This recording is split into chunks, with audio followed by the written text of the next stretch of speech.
बिस्मिल्लाहिर्रहमानिर्रहीम। जी students, last time mathematics chapter number 20.1 शुरू के 4 सवाल सॉल्व कर चुके हैं। स्टार्ट करेंगे क्वेश्चन नंबर 5 से। अच्छा, यहाँ पे सवाल क्या लिखा हुआ, let's see here. Show that the roots of the following equations are rational, यानी कोई साबित करना है कि इन दोनों इक्वेशन के रूट्स कैसे हैं, रैशनल हैं। तो किसी भी इक्वेशन के रूट्स रैशनल है कैसे साबित करेंगे? तो यहाँ पे हम लोगों ने पहले पढ़ा था कि अगर किसी भी इक्वेशन का जो डिस्क्रिमिनेंट डेल था, डिस्क्रिमिनेंट अगर ये 0 से बड़ा हो यानी कि पॉजिटिव हो, नंबर 2, और एक परफेक्ट स्क्वायर भी हो, तो उसके रूट्स कैसे होंगे, रैशनल होंगे। तो अगर ये दो बातें पूरी होती हैं तो रूट्स कैसे होंगे, रैशनल होंगे। लेकिन जब मैं निकालूंगा यहाँ पे डेल की वैल्यू, तो आंसर किस में आएगा, वेरिएबल की फॉर्म के अंदर आएगा। ठीक है, इट में बी ए स्क्वायर या फिर ए स्क्वायर प्लस बी स्क्वायर, ठीक है, एंड सो ऑन। ठीक है, तो अगर मेरे पास डेल की वैल्यू एक कंप्लीट टर्म्स का होल स्क्वायर आए, ठीक है, भले कोई भी वेरिएबल हो, कहीं भी हो, देन आई कैन से कि यहाँ पर जो मेरे पास जो रूट्स हैं वो कैसे रैशनल है। क्यों? नंबर 1, अगर यहाँ पे पूरे होल पे स्क्वायर था तो भले कुछ भी अंदर वैल्यू हो, आंसर पॉजिटिव आना है। ठीक है, और पूरे होल पे स्क्वायर होगा तभी वो एक परफेक्ट स्क्वायर होगा। फर्ज करें कि डेल का आंसर ऐसे आता है, T square plus T4। T square is a perfect square, T4 is also a perfect square, लेकिन इन दोनों का सम परफेक्ट स्क्वायर नहीं है। हाँ, अगर इन दोनों के सम का होल स्क्वायर हो तो वो एक कहलाएगा परफेक्ट स्क्वायर। तो इन दोनों सवालों में हमारे पास डेल का आंसर जो है ना वो कैसा आना चाहिए, किसी होल टर्म का स्क्वायर आना चाहिए। अगर ऐसा हो गया तो रूट्स कैसे होंगे, रैशनल होंगे। लेट्स सी ऐसे आंसर आते हैं कि नहीं आते हैं। अब आगे बढ़ते हैं, क्वेश्चन सॉल्व करते हैं।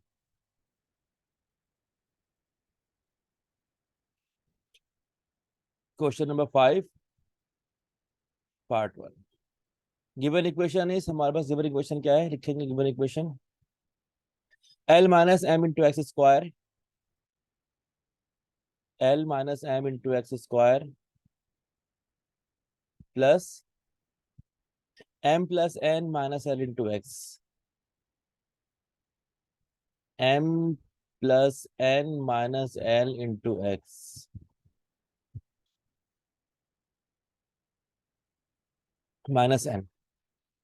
Minus N equal to 0। सबसे पहले मुझे इक्वेशन को अरेंज करना है स्टैंडर्ड क्वाड्रेटिक फॉर्म में। तो यहाँ पे ऑलरेडी इस फॉर्म में मौजूद है तो मुझे कुछ करने की जरूरत नहीं है। यहाँ पे 3 टर्म है, ये टर्म एक्स स्क्वायर वाली, तो इसका कोफिशिएंट हमारा ए बन जाएगा। ये टर्म एक्स वाली, इसका कोफिशिएंट बी बच जाएगा, और ये कांस्टेंट टर्म ये हमारा सी बच जाएगा। ठीक है, तो हम क्या लिखेंगे यहाँ पर, हेयर ए कितना हमारे पास, ए बराबर है एल माइनस एम के। बी कितना हमारे पास, बी बराबर है M plus N minus L के। और सी हमारे पास कितना है, सी माइनस एन के बराबर है। ठीक है, अप्लाई करेंगे हम फॉर्मूला डिस्क्रिमिनेंट का। ठीक है, फॉर्मूला क्या हमारे पास, del equal to B square minus 4AC। और यहाँ पर बी, ए और सी की वैल्यू को पुट कर देंगे, और बाद में जो आंसर था it should be a whole square. अच्छा, बी कितना हमारे पास, बी है हमारे पास M plus N minus L का होल स्क्वायर माइनस 4। ए हमारे पास एल माइनस एम के बराबर है, और सी हमारे पास माइनस एन के बराबर है। ठीक है, अच्छा, सबसे पहले यहाँ पे बन जाएगा ए प्लस बी प्लस सी के होल स्क्वायर का फॉर्मूला, जो आप लोगों ने पहले पढ़ा हुआ है। मैं फॉर्मूला यहाँ पे लिख देता हूँ। फॉर्मूला क्या है हमारे पास, A plus B plus C का whole square, it is equal to A square plus B square plus C square plus 2AB plus 2BC plus 2CA, यानी कि 3 टर्म के सम का होल स्क्वायर। यहाँ पे तीनों टर्म पॉजिटिव है तो ये आंसर आ रहा है। अब इनमें से कोई एक या दो टर्म नेगेटिव भी हो सकती है, तो हम उसी लिहाज से फॉर्मूले को मैनेज करेंगे। अब यहाँ पर मेरा ए बन जाएगा एम, बी बन जाएगा एन, और सी बन जाएगा माइनस एल, यानी कि ए और बी तो पॉजिटिव है लेकिन सी नेगेटिव में, तो इसी लिहाज से हम फॉर्मूले को मैनेज करेंगे, यही फॉर्मूला खुलेगा। ठीक है, तो A plus B plus C का whole square equal to A square, तो ए क्या है M, plus B square, B क्या है N, plus C square, C मेरा माइनस ऑफ एल है तो माइनस एल का होल स्क्वायर। ठीक है, प्लस 2AB प्लस 2, ए की जगह क्या हो जाएगा एम, बी कितना हो जाएगा एन, प्लस 2BC, 2 बी की जगह क्या हो जाएगा एम, और सी की जगह माइनस एल, एल नेगेटिव में है, प्लस टू सी है, प्लस टू सी कितना है मेरे पास माइनस एल, और बी कितना है मेरे पास एम। तो ये मैंने फॉर्मूले को ओपन कर दिया, नेगेटिव साइन को भी इसी लिहाज से मैंने मैनेज किया। अब बाद में minus four into minus N बन जाएगा प्लस का फोर एन। पहले मैंने फोर और माइनस एन, यानी कि माइनस फोर और माइनस एन किया मल्टीप्लाई, तो प्लस का फोर एन बन गया। और अंदर क्या लिखा हुआ है, अंदर लिखा हुआ है एल माइनस एन। आगे सॉल्व करते हैं। ये एम स्क्वायर वैसा ही रहेगा, एन स्क्वायर भी सेम रहेगा, माइनस ऑफ एल का स्क्वायर क्या बन जाएगा प्लस एल स्क्वायर, बिकॉज अंदर कोई भी टर्म हो नेगेटिव में हो पॉजिटिव में, अगर पावर कैसी इवन है तो आंसर पॉजिटिव आ जाएगा। प्लस टू एम एन, अच्छा plus two M into minus L, minus two M L. अच्छा plus two minus L into, अच्छा दोनों एम एल कैसे हो गया, एम एन, यहाँ पे गलती की है, ठीक है, एम एन एन एल, यहाँ पर एन आना चाहिए ना, ठीक है, यहाँ पर एम नहीं आएगा, यहाँ पर एन आएगा, ठीक है, यहाँ पर क्या आएगा एन आएगा। टू ए बी, ए की जगह एम, बी की जगह एन, टू बी सी, बी एन है और सी माइनस एल, ठीक है, आखिर में two C A minus L और एम, तो यहाँ पर एन आएगा, ठीक है। तो ये क्या बन जाएगा minus two N L, last term को हम रिमूव कर देते हैं,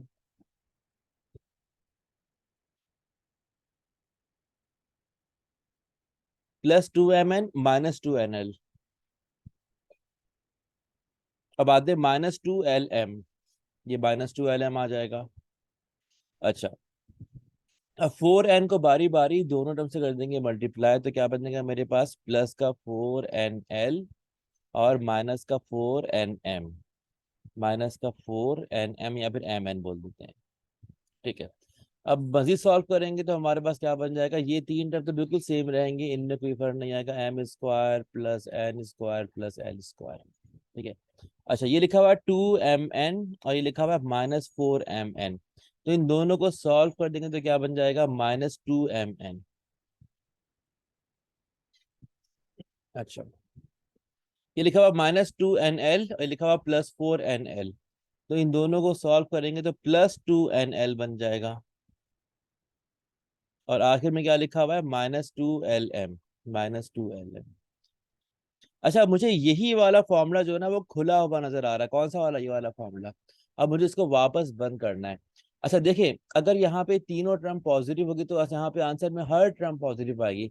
अगर लिखा हुआ A square plus B square plus C square plus two A B plus two B C plus two C A लिखा हो तो ये बन जाएगा A plus B plus C का होल स्क्वायर। लेकिन यहाँ पे इन तीनों टर्म में से कोई भी एक या दो टर्म नेगेटिव होंगी, यहाँ पे कोई टर्म नेगेटिव है, तो जरा देखते हैं। अच्छा देखिए, अगर तीनों टर्म भी नेगेटिव है पॉजिटिव हो, यहाँ पे तीन टर्म में कोई फर्क नहीं आने वाला, ठीक है, पॉजिटिव हो नेगेटिव हो स्क्वायर करके वो पॉजिटिव बन जाएगा। माइनस टू एम एन, अब देखें ये लिखा हुआ है M square N square L square M N N L L M, तो यहाँ पे आ जाएगा ए बी और सी, यानी कि एम एन और एल, इन तीनों का होल स्क्वायर। अब इन तीनों के साइन जो डिसाइड करने, माइनस टू एम एन, तो ये नंबर नेगेटिव में इसीलिए आया कि यहाँ पर एम या एन में से कोई एक नेगेटिव में है, ठीक है, दोनों नेगेटिव में नहीं है वरना आंसर पॉजिटिव आता। प्लस टू एन एल, ये पॉजिटिव में इसलिए है क्योंकि यहाँ पर एन और एल दोनों या तो पॉजिटिव हैं या दोनों नेगेटिव हैं। Number three minus two L M, इन दोनों में भी कोई एक नेगेटिव है। तो फर्स्ट करिए, अगर मैं कहता हूँ कि एम नेगेटिव है, मैंने इसको एम बोल दिया माइनस, ठीक है, तो टू एन एल, अब इन दोनों को मिलता है पॉजिटिव, तो थर्ड टर्म में मैच कर रही है minus two L M, L positive M negative, तो ये minus M plus N plus L का होल स्क्वायर बन गया, ठीक है। इसी फॉर्मूले को मैं एक और एंगल से भी देख सकता हूँ। फर्स्ट करें कि एन और एल दोनों नेगेटिव है और एम पॉजिटिव है, ठीक है, तो एन कैसा हो गया नेगेटिव हो गया, तो एम को मैंने क्या ले लिया पॉजिटिव ले लिया, ठीक है, और एन को मैंने नेगेटिव ले लिया, ठीक है, तो ये आंसर तो मतलब कि एम प्लस का आ गया। अच्छा अब क्योंकि एन नेगेटिव है तो एल नेगेटिव होगा तब भी ये टर्म पॉजिटिव बनेगी, तो मैंने एन और एल दोनों को कैसा ले लिया नेगेटिव ले लिया। अब ये क्या बन गया minus two L M, M तो पॉजिटिव है एल नेगेटिव, तो ये वाला फॉर्मूला अप्लाई करूं ये वाला अप्लाई करूं, दोनों में कोई फर्क नहीं है। जब मैं दोनों को एक्सपेंड करूंगा तो आंसर यही आना है। एनीवेज हम कोई सा भी एक आंसर ले लेंगे, यानी कि हमारे पास डेल कितना आ गया, हम नीचे वाला ले लेते हैं, या चाहे तो ले लो ऊपर वाला। डेल आ गया मेरे पास m minus n minus L का होल स्क्वायर। तो मेरे पास जो डेल की वैल्यू कैसी आई, ठीक है, होल टर्म का स्क्वायर आया। इसका मतलब क्या हुआ कि जो डेल है वो जीरो से बड़ा है, पॉजिटिव है, और एक परफेक्ट स्क्वायर, यानी कि दोनों बातें मेरे पास कंडीशन पूरी होती हुई नजर आ रही है। Since del is greater than zero and perfect square, therefore roots कैसे हैं, रैशनल है। तो ये हमारे पास साबित हो गया कि इस वाली इक्वेशन के रूट्स कैसे हैं, रैशनल है। क्योंकि जो मेरा डिस्क्रिमिनेंट था उसकी वैल्यू होल टर्म का स्क्वायर आई, तो पॉजिटिव तो लाजमी होगा वो, और स्क्वायर रूट यानी कि वो परफेक्ट स्क्वायर भी है। अच्छा, अब आते हैं क्वेश्चन नंबर 5 पार्ट 2 की तरफ। हम सॉल्व कर रहे हैं 5 का part 2। A plus C minus B into x square, given equation is A plus C minus B into X का square plus 2cx plus 2cx plus B plus C minus A plus B plus C minus A. तो जब भी हमारे पास कोई भी equation दी हुई होगी तो सबसे पहले हम चेक करेंगे कि ये इक्वेशन स्टैंडर्ड क्वाड्रेटिक फॉर्म में है कि नहीं है। तो यहाँ पे फॉर्म में है, तीन टर्म है, इक्वल टू के बाद जीरो है। फर्स्ट टर्म एक्स स्क्वायर वाली, इसका कोएफिशिएंट ए बन जाएगा। सेकंड टर्म एक्स वाली, इसका कोएफिशिएंट 2c बन जाएगा। और थर्ड टर्म पूरी कांस्टेंट टर्म है, ठीक है। तो यहाँ पे ऑलरेडी ये स्टैंडर्ड फॉर्म में मौजूद है।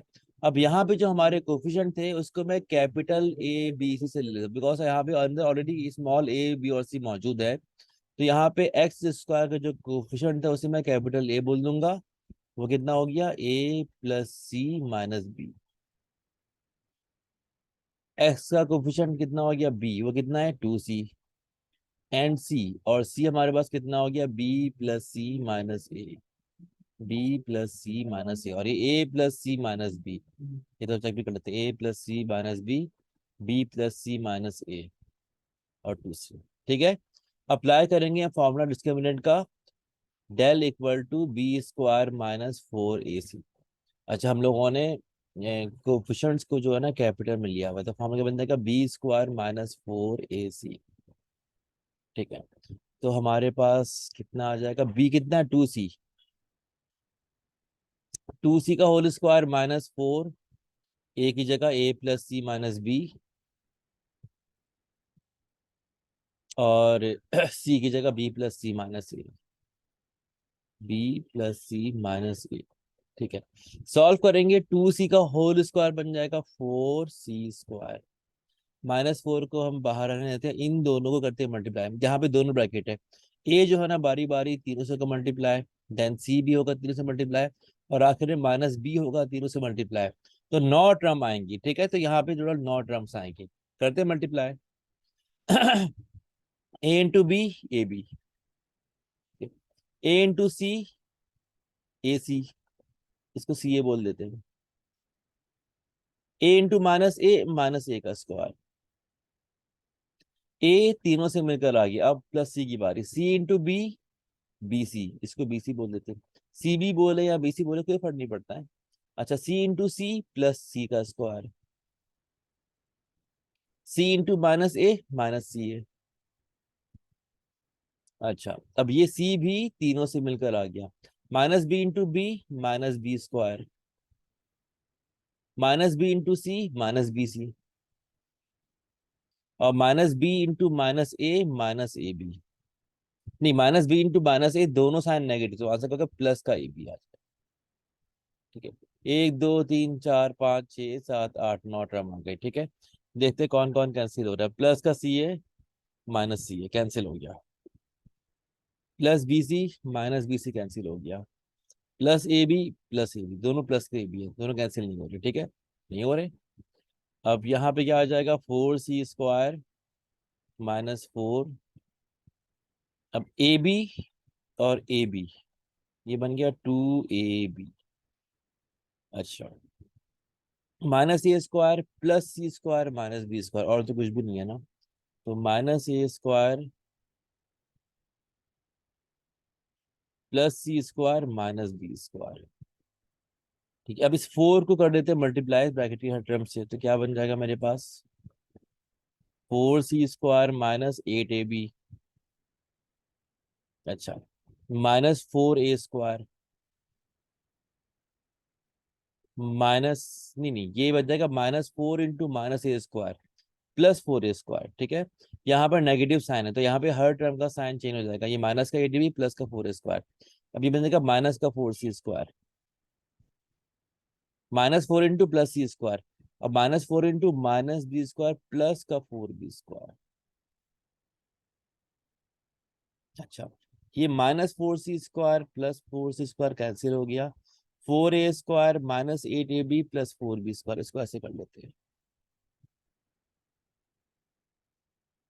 हमारे पास जो डिस्क्रिमिनेंट था डेल वो कितना आ गया, मैं थोड़ा सा अरेंज भी कर रहा हूँ, 4a² -8ab plus 4b²।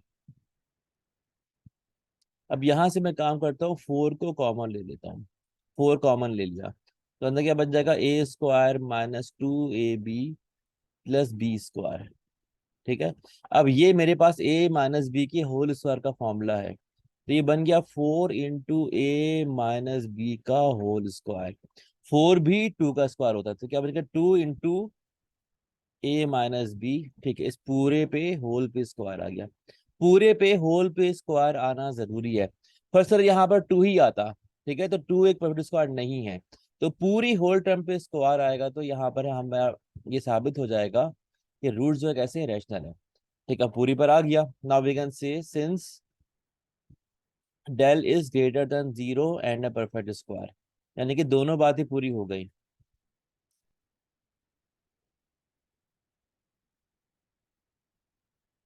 Therefore, इसीलिए रूट्स कैसे हैं, roots are rational, roots are rational, ठीक है। अब हमारे पास क्वेश्चन 5 के दोनों पार्ट सॉल्व हो गए, question 5 part 2 completed. New file. Question number 6. For what values of P and Q the roots of the quadratic equation this vanish? यानी कि P और Q की क्या वैल्यू होगी इस इक्वेशन के रूट्स वैनिश हो जाएं, मतलब है कि जीरो हो जाए, यहाँ पे इससे मुराद है कि जीरो हो जाए, तो ये यही सेम क्वेश्चन जो है ना आप लोग की जो फर्स्ट ईयर की जो पुरानी मैथमेटिक्स की बुक है वहां पर मौजूद है, ये वाला क्वेश्चन भी और क्वेश्चन भी, तो ये हम लोगों ने वहां कोर्स यहाँ पे मैट्रिक में डाल दिया है, ठीक है, ये जरूरी भी है। असल में 9 10 पहले बहुत आसान थी और इंटर बहुत ज्यादा मुश्किल, तो इस गैप को रिड्यूस किया है, ठीक है, काफी कंटेंट इंटर की जो है ना आपकी नई बुक के अंदर शामिल हो गए हैं। तो क्वेश्चन मुझसे सॉल्व करते हैं, ठीक है। इक्वेशन क्या है, x²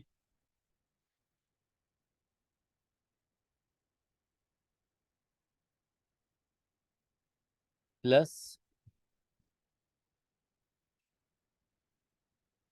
2b - 4 × x,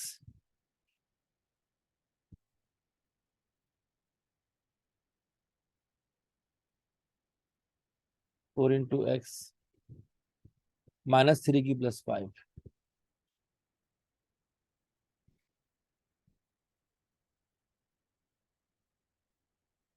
= 0, ठीक है।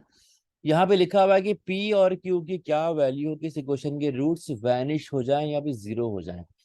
सॉल्व करेंगे इस सवाल को 2 3 तरीकों में सॉल्व कर सकते हैं, यानी कि अभी हम क्या कर रहे हैं 20 पॉइंट, मतलब जितना कुछ हम लोगों ने पढ़ा था उसी को अप्लाई करेंगे, वरना आगे जाके सम ऑफ रूट्स के तरीके से भी इसे सॉल्व कर सकते हैं, ठीक है। एनीवेज, यहाँ पर इक्वेशन ऑलरेडी स्टैंडर्ड फॉर्म के अंदर मौजूद है, तो यहाँ पर ए कितना हो जाएगा 1, बी कितना हो जाएगा 2p - 4, और सी कितना हो जाएगा 3q + 5, ठीक है। अच्छा, ये हमारे पास क्वाड्रेटिक की स्टैंडर्ड फॉर्म है, ax² + bx + c = 0, ठीक है। अब इसके आंसर जीरो तभी आएंगे जब तीनों में से कोई सी भी दो टर्म जीरो हो जाए, ठीक है। तो हम एक काम करते हैं कि बी और सी यानी कि इन दोनों कोफिशिएंट को जीरो ले लेते हैं, इसको जीरो लेके सॉल्व करके तो जो भी वैल्यू आएगी पी और क्यू की वो हमारा आंसर होगा, ठीक है। तो लिखेंगे for roots to be vanish, यानी अगर रूट्स को जीरो होना यानी खत्म होना गायब होना है, for roots to be vanished, ठीक है, b = 0, अच्छा आइदर और नहीं आएगा एंड, या कुछ भी ना लिखें, b इक्वल टू 0 और c इक्वल टू 0। अगर रूट्स को 0 होना है, यहाँ पे जो वैनिश होता है, यानी कि b और c दोनों की वैल्यू को 0 हो रहा है। b कितना मेरे पास 2p-4, तो 2p-4 इक्वल टू 0, तो 2p equal to 4, p equal to 1 2 to the 4, तो ये आ गई p की वैल्यू 2। ठीक है, और c को भी 0 होना है। c कितना है मेरे पास 3q+5, इसको भी 0 होना है। तो 3q इक्वल टू -5, तो q कितना आ जाएगा -5/3। यानी कि अगर रूट्स को 0 होना है तो b और c इन दोनों टर्म को 0 होना है। तो मैंने दोनों टर्म को 0 लिया, तो मेरे पास से p और q की वैल्यू आ गई। अच्छा, इसका आंसर बुक के पीछे से वेरीफाई भी कर लेते हैं।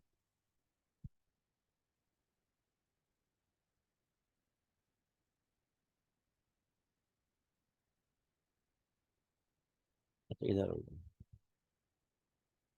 p -2 है और q -5/3, p -2 है। जरा देखते हैं, 2p-4 इक्वल टू 0, नहीं तो p+2 ही आएगा, -2 तो नहीं आएगा। 2p-4 है ना। ठीक है, तो मे भी बुक पे साइन का प्रॉब्लम है।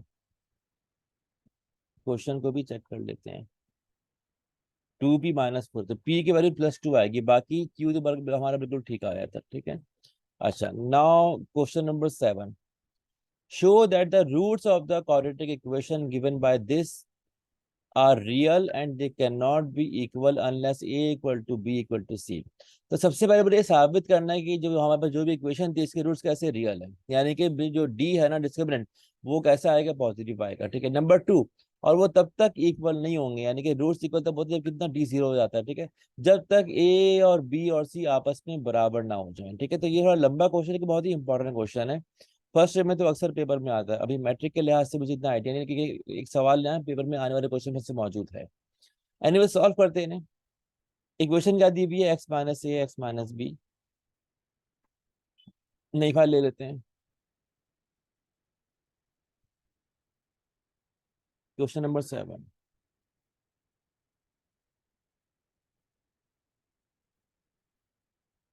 x-a x-b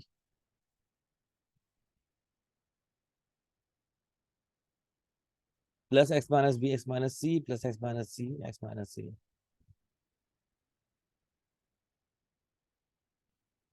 x-b x-c plus x-c और x-a इक्वल टू 0, यही है ना। ठीक है, तो ये हमारे गिवन इक्वेशन है। ठीक है, अब यहाँ पर ये इक्वेशन स्टैंडर्ड क्वाड्रेटिक फॉर्म में नहीं है, तो पहले इसको सॉल्व करके मैं इसे कन्वर्ट करूंगा स्टैंडर्ड क्वाड्रेटिक फॉर्म में, यानी कि ये तीन टर्म नजर आए, ax² plus bx plus c equal to 0। Then we can say कि जो इक्वेशन है वो स्टैंडर्ड क्वाड्रेटिक फॉर्म के अंदर है। उसके बाद जाके हम सॉल्व करेंगे, डिफाइन करेंगे वेरिएबल a b c, और हम निकालेंगे डिस्क्रिमिनेंट। ठीक है, अच्छा, let's multiply this two brackets, x into s क्या बन जाएगा, स्क्वायर बन जाएगा, x into minus b x, a into x minus a x, minus a into minus b plus का ए बी। ठीक है, plus x into x x square बन जाएगा, x into minus c x. ठीक है, minus B into x minus b x, minus B into minus c plus का B C. अच्छा, अब third, x into x x square, first to bracket 1 2 3 4 term है, second to bracket 1 2 3 4 term है। अब next last to brackets, x into x square हो गया, x into minus c x, minus सी into x minus c x, और minus C into minus A plus का ए सी equal to 0। कुछ cut रहा है। अच्छा, पहले काम करते हैं, हम जमा करते हैं, x² ये तो हो गया मेरे पास 3x²। अच्छा, minus b x minus b x,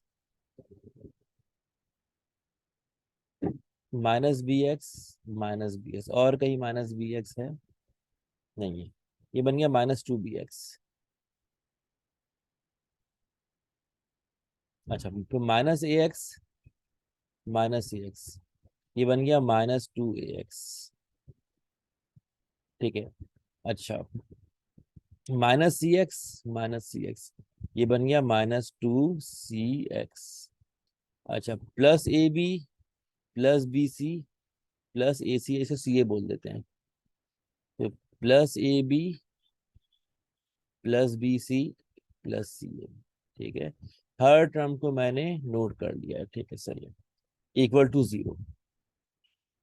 अच्छा, अब यहाँ पे इन तीनों टर्म में मैं -2 और x कॉमन ले लेता हूँ। 3x² तो वैसे ही लिखा रहेगा, -2 और x कॉमन, तो अंदर क्या बच जाएगा, प्लस का b। ठीक है, -2 कॉमन लिया है, तो b plus a plus c। ठीक है, plus AB plus BC plus C equal to 0। अब इस s को मैं यहाँ पे ब्रैकेट के बाद लिख देता हूँ। ठीक है, तो ये क्या बन जाएगा, 3x², उसके बाद -2, ब्रैकेट को अरेंज कर लेते हैं, a plus B plus c into x plus AB plus BC plus C equal to 0। अब ये मेरे पास स्टैंडर्ड क्वाड्रेटिक फॉर्म है। ये मेरा a है, ये मेरा b है, और ये पूरा मेरा क्या है, c है। ठीक है, तो हेयर a कितना है मेरे पास, 3। b कितना है मेरे पास, -2 of a plus b plus सी।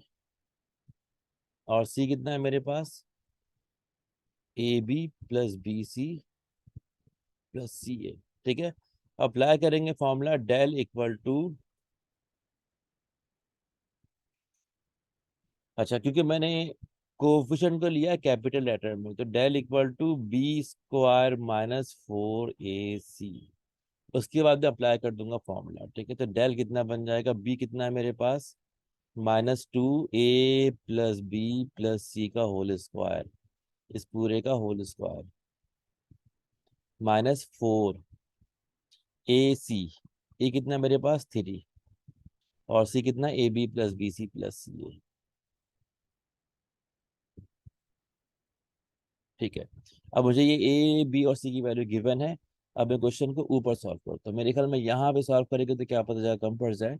तो ये आप लोग नोट कर चुके होंगे। ठीक है, तो मैं यहाँ पर से इस पोर्शन को डिलीट कर देता हूँ।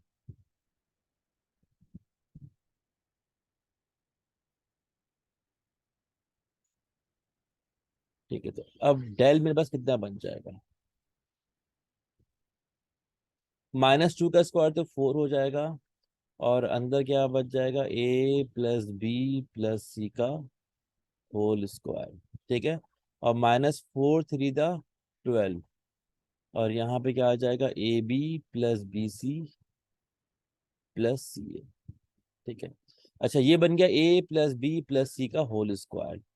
तो कितना हो जाएगा, 4 तो बाहर लिखा हुआ था, अब ये बन जाएगा A² plus B² plus C² +2AB plus 2BC plus 2CA।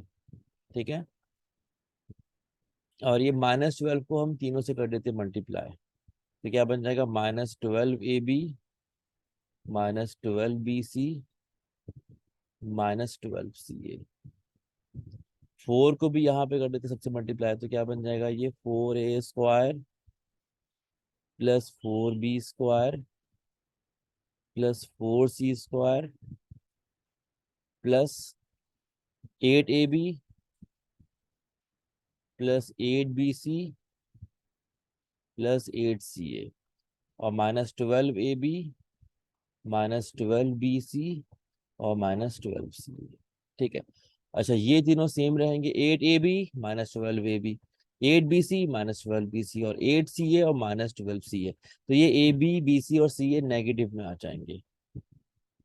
तो ये बन गया मेरे पास 4A² plus 4B² plus 4C²। अच्छा, -4AB -4BC -4CA।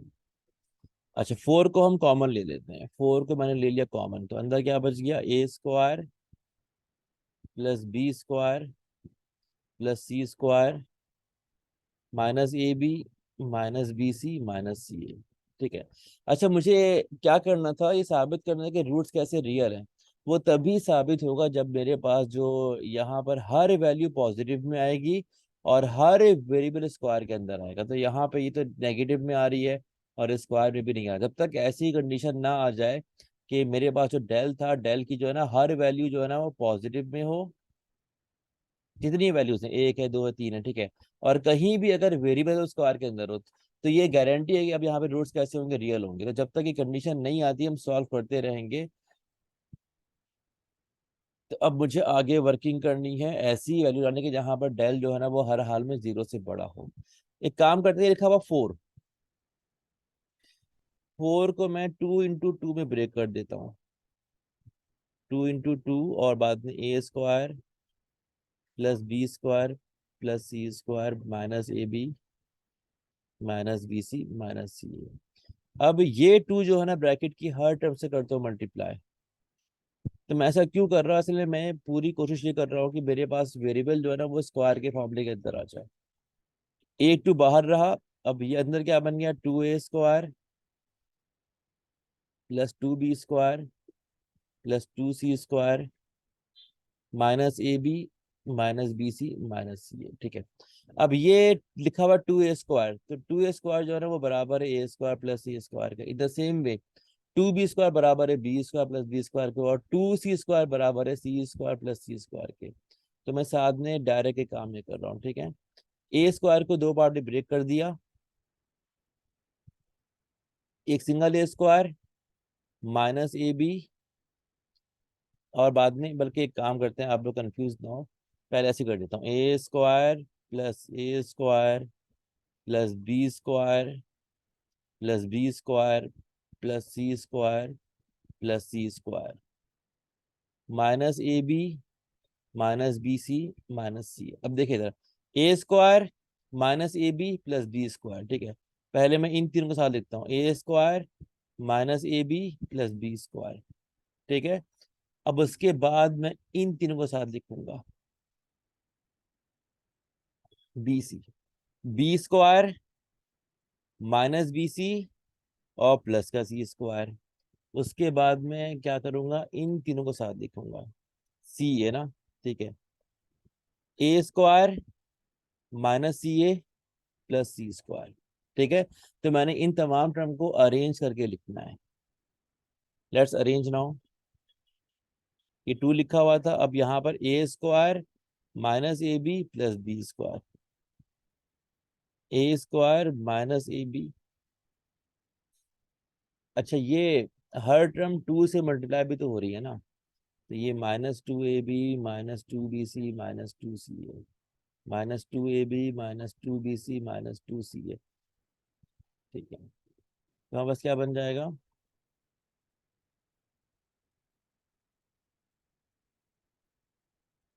A square minus two A B plus B square. ठीक है। उसके बाद ये ब्लू वाले, A square plus C square minus two C A, नहीं बल्कि बी रेड वाले, ठीक है, plus B square minus two B C plus C square, आखिर में ये ब्लू वाले। ठीक है। C square minus two C A plus का ए स्क्वायर। ठीक है। अब यहाँ पे ये तीनों फॉर्मूला बन गया ए माइनस बी के होल स्क्वायर का, ये तीनों भी फॉर्मूला बन गया ए माइनस बी के होल स्क्वायर का, और ये तीनों भी फॉर्मूला बन गया ए माइनस बी के होल स्क्वायर का। ठीक है। तो मेरे पास क्या आ गया, डेल, मेरे पास डेल आ गया twice of A minus B का whole square plus B minus C का होल स्क्वायर और प्लस सी माइनस ई का whole square. Now I can guarantee कि यहाँ पे हर हाल में डेल की वैल्यू जीरो से बड़ी है, पॉजिटिव है, ठीक है। यहाँ पे तीनों टर्म स्क्वायर के अंदर है, तीनों टर्म पॉजिटिव है, टू भी पॉजिटिव है, तो यहाँ पर डेल कभी भी नेगेटिव नहीं हो सकता। ठीक है। तो हमारा पहला पार्ट तो मुकम्मल हो गया। पहला पार्ट क्या था कि हमने साबित करना था कि रूट्स कैसे हैं, रियल है, रूट्स कैसे हैं, रियल है।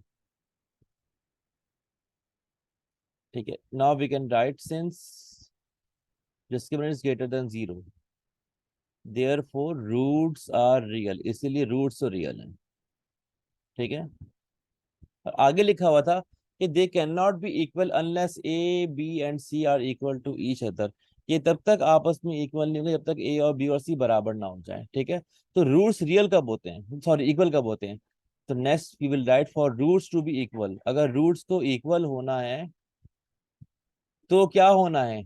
डिस्क्रिमिनेंट को जीरो होना है। For roots to B equal, discriminant equal to zero, तो मेरे पास जो भी वैल्यू आई थी उसको ले लेंगे जीरो के बराबर। वैल्यू क्या आई थी? Twice of A minus B का whole square plus B minus C का whole square plus C minus A का whole square equal to zero.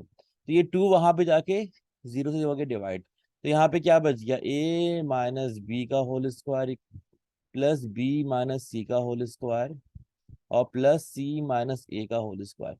अब यहाँ पे तीन टर्म ऐड हो रही है और इक्वल टू के बाद जीरो आ रहा है, तो ऐसा तभी मुमकिन है जब तीनों टर्म जीरो हो, यानी कि तीनों टर्म ने जीरो होना है। अब आइदर और नहीं है, यानी कि तीनों ने ही जीरो होना है। ठीक है, अब होता है कि दो टर्म मल्टीप्लाई हो रही है, A minus B into B minus C equal to zero, यानी कि या तो ये जीरो है या फिर ये जीरो है, तभी आंसर जीरो आ रहा है।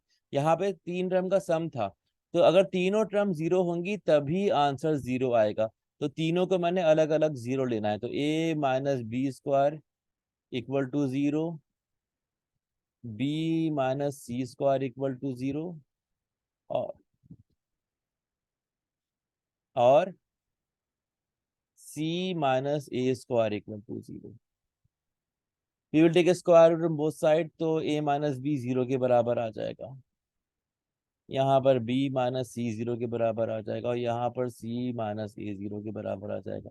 तो यहाँ से ए बराबर आ गया बी के, यहाँ से बी बराबर आ गया सी के और यहाँ से सी बराबर आ गया ए के। तो ए बी के बराबर है, बी सी के बराबर है और सी ए के बराबर है, इसीलिए ये तीनों आपस में बराबर है। ये बात साबित हो गई, यानी अगर रूट्स रियल होंगे, इक्वल होंगे, तो ए और बी और सी आपस में बराबर आएंगे, ये मैंने प्रूफ कर दिया। ठीक है, फर्स्ट ऑफ ऑल जो इक्वेशन थी उसके रूट्स जो वो रियल हैं।